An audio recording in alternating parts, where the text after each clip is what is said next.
La paz de Irlanda, por Fernanda Latorre, Cayana Frigua y quien les habla, Luis Hurtado, para la materia de negociación y resolución de conflictos de la Universidad Militar Nueva Granada, programa Relaciones Internacionales y Estudios Políticos.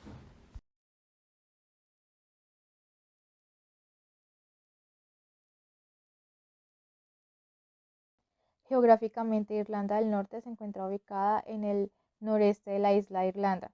Limita al norte con el Océano Atlántico, al este con el Canal del Norte, al sureste con el Mar de Irlanda y al sur, suroeste y oeste con más de 360 kilómetros de frontera con la República de Irlanda. Por su parte, y a la vez, la República de Irlanda ocupa la mayor parte de la isla de Irlanda frente a las costas de Inglaterra y Gales. Su capital es Dublín. Para comprender este conflicto tenemos que adentrarnos a la historia y a los pilares que antecedieron el origen irlandés que fue llevado a cabo por más de 500 años. Desde el siglo V, los irlandeses se concebían como católicos luego de que fueron evangelizados por el misionero San Patricio. En 1169 fueron invadidos por los anglo-normandos por Wexford, donde tuvieron que asimilar una nueva lengua y una nueva cultura gaélica, donde los ingleses también introdujeron el feudalismo y lo sometieron.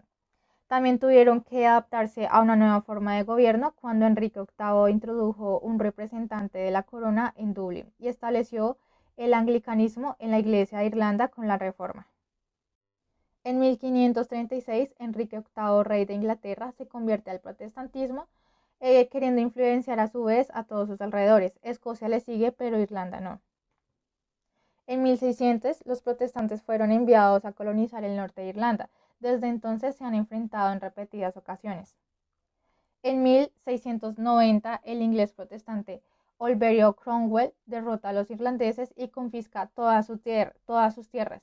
Los católicos irlandeses terminan anexados finalmente al Reino Unido.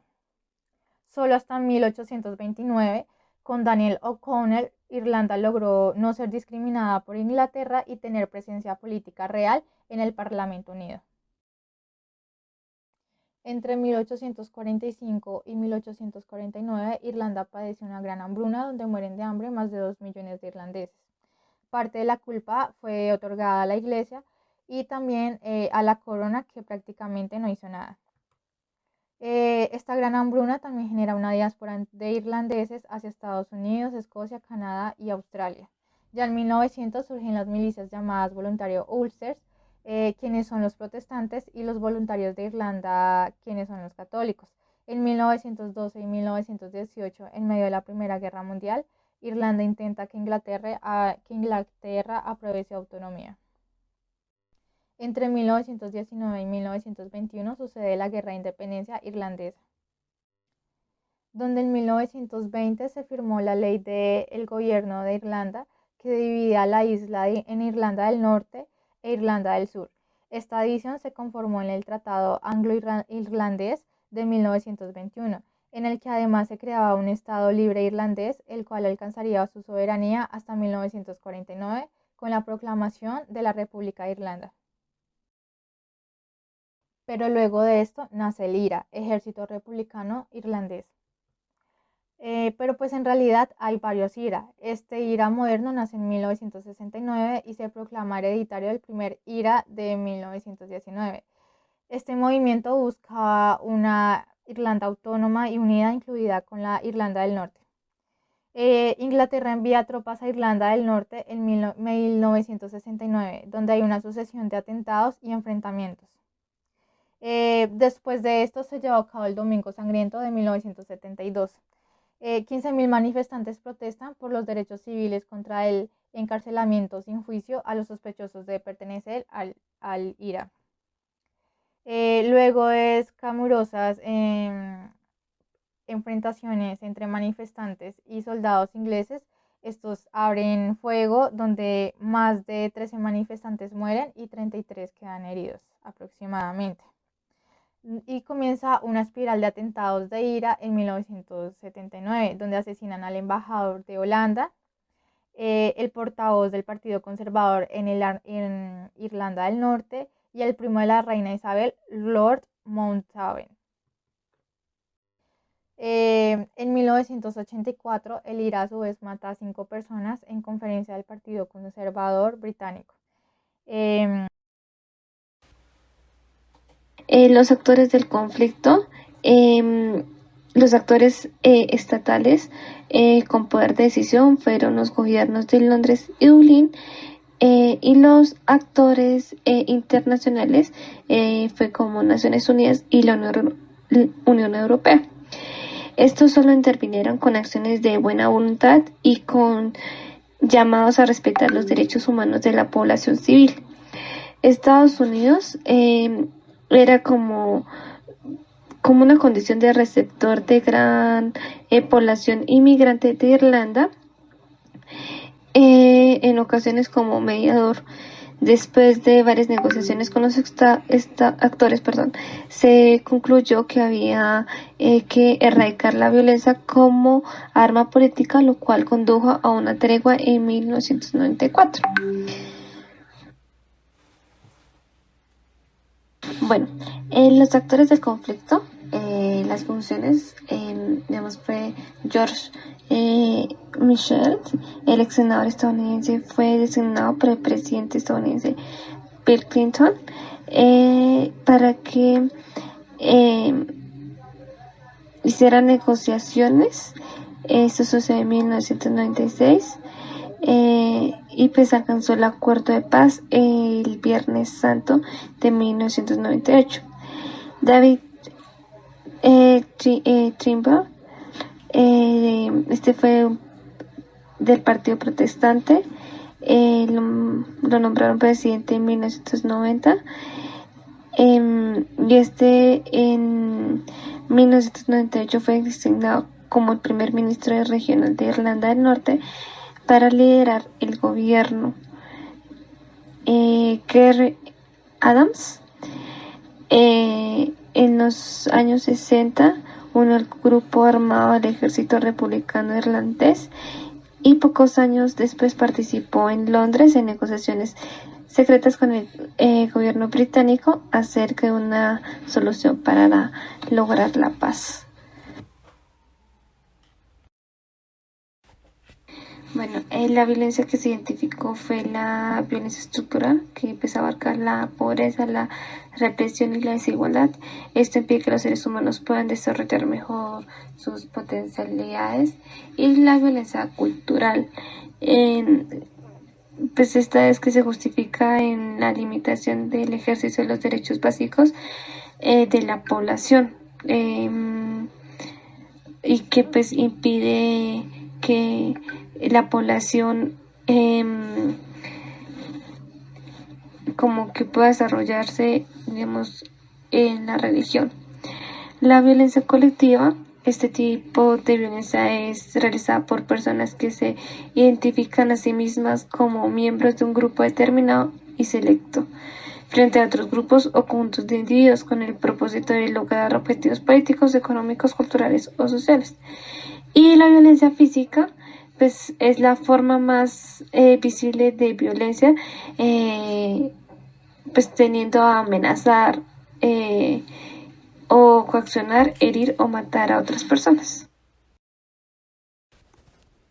Dentro de los elementos que llevaron a la materialización del proceso de construcción de paz en Irlanda del Norte se pueden mencionar los siguientes: la fatiga de aquella que llevan aparejadas las situaciones del prolongado estancamiento político y militar, el valor demostrado por los gobiernos y partidos constitucionalistas al tratar con fuerzas paramilitares, el ejemplo de avances decisivos y proceso de paz en otros puntos del mundo, el surgimiento de una alternativa política por consenso nacionalista democrático, la necesidad económica de paz y estabilidad, la colaboración activa entre los gobiernos británicos e irlandés, el compromiso del presidente de los Estados Unidos con el proceso de paz en Irlanda, comprometiéndose a ser el garante de todo el proceso.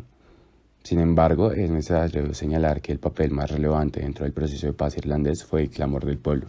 La comunidad, tanto de Irlanda del Norte como de la República, mediante su accionar como pueblo unido, lograron resultados plausibles También hubo una importante intervención de la Organización de Nacionales y aliados de ambos bandos, pues de qué manera serena buscaron la paz de su territorio. Asimismo, finalizando la década de los 80, pues los políticos nacionalistas constitucionales hicieron caso omiso a los terroristas, reuniéndose de coraje y valentía para desafiar pues los republicanos, quienes contaban con un brazo militar fortalecido. Sin embargo, pues para esta época no fue posible un acuerdo político y comunitario que dejara de lado las organizaciones paramilitares y que tuviera un consenso político pues para poner fin a la violencia. Características del acuerdo logrado en Irlanda en 1998. En materia constitucional se lograron los siguientes acuerdos. Constitución británica, el decreto del gobierno de Irlanda que reivindicara la jurisdicción británica sobre Irlanda del Norte fue renovado. En estatus político, Irlanda del Norte continúa siendo parte del Reino Unido.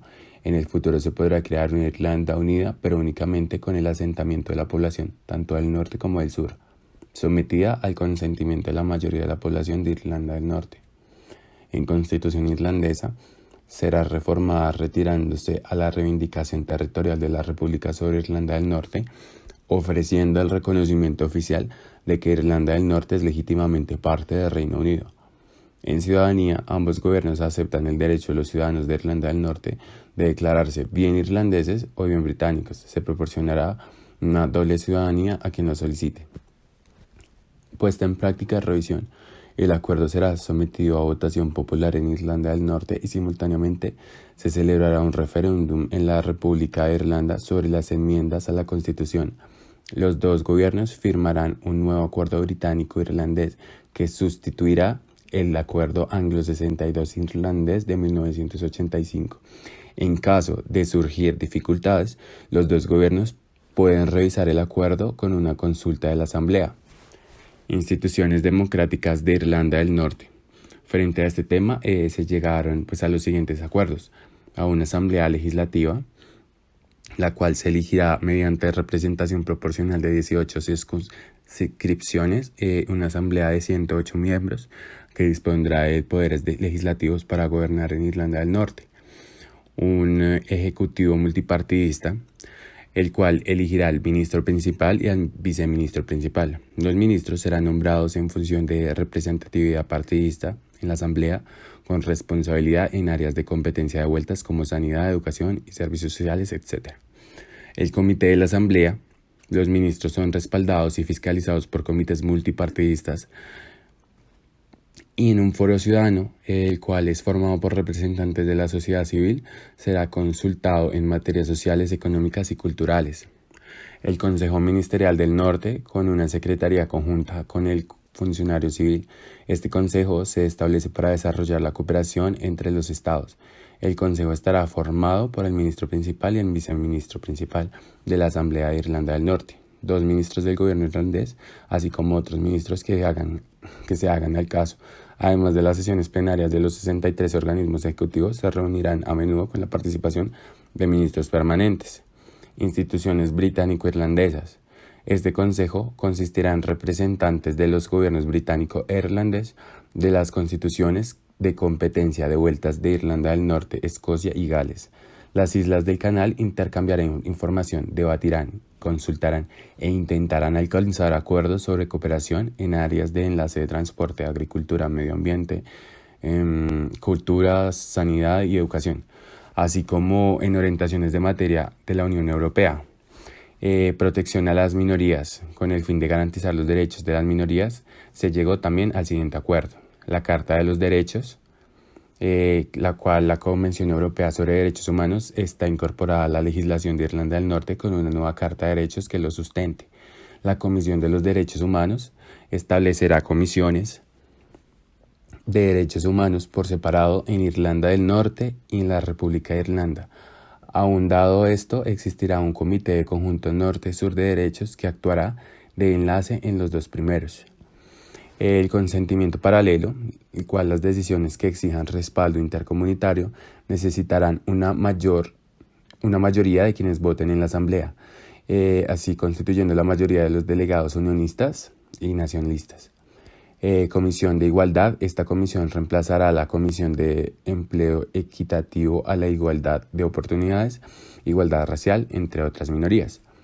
Víctimas, las cuales se dará el apoyo de la Comisión Norirlandesa de Víctimas en el desarrollo de iniciativas basadas en la comunidad y la provisión de fondos. El desarme y seguridad, en el cual los participantes ratificaron su intención de trabajar con la Comisión Independiente de Desarme, deben emplear cualquier influencia que pueda tener para conseguir la entrega de todas las armas de los paramilitares en el caso de 2 años. Entre tanto, el gobierno británico se compromete a la reducción de las fuerzas de seguridad en el norte, desmantelando instalaciones de seguridad, poniendo fin a los poderes de emergencia y dando los pasos necesarios para volver lo antes posible pues, a las medidas de tiempos de paz.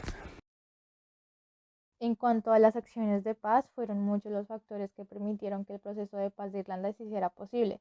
No solo la intervención del pueblo, sino también la intención de paz de los autores del conflicto, la mediación internacional, la situación mundial del momento, la necesidad de un progreso electoral por parte de Sinn Féin, el compromiso de la Iglesia Católica con el logro del proceso, el cambio del primer ministro de gobierno de Inglaterra y sin duda la promulgación de Inglaterra de no tener interés sobre el territorio irlandés, entre otros.